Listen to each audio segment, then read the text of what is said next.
Bienvenue à cette toute dernière capsule d'auto-formation sur l'initiation à la mentalité de croissance en classe. Dans cette capsule, nous vous présenterons quelques ressources disponibles pour vous sur le site.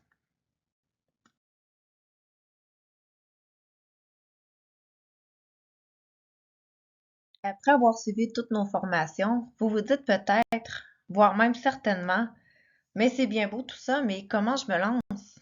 C'est gros, je manque déjà de temps, puis je manque de ressources. Comment faire?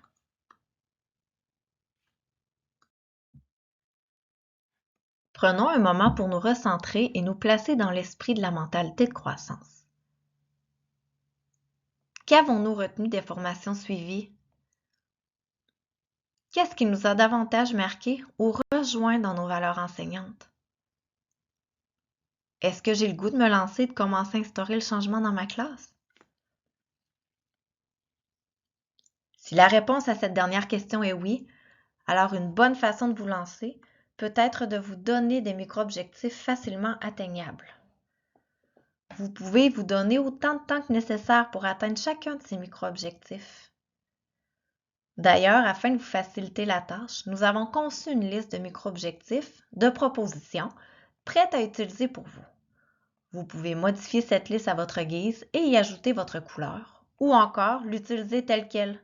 À vous de voir. L'idée derrière cette liste est de décortiquer certains aspects de la mentalité de croissance et de vous donner une façon d'y entrer sans vous casser la tête.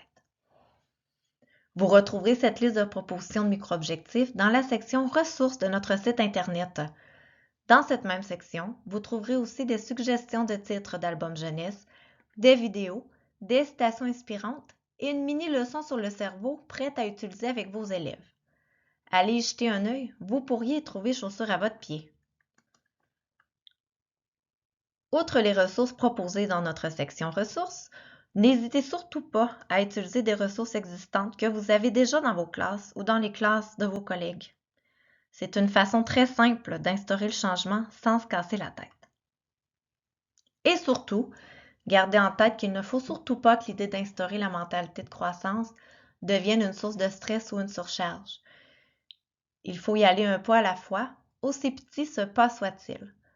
N'oubliez pas que chaque pas vous mènera plus près du but et que vous pouvez prendre tout le temps dont vous avez besoin pour arriver à bon port. La mentalité de croissance, ce n'est pas un but ultime, c'est plutôt une nouvelle façon de vivre au quotidien et de profiter de chaque occasion qui nous est offerte pour progresser. Bonne chance si vous décidez de vous lancer.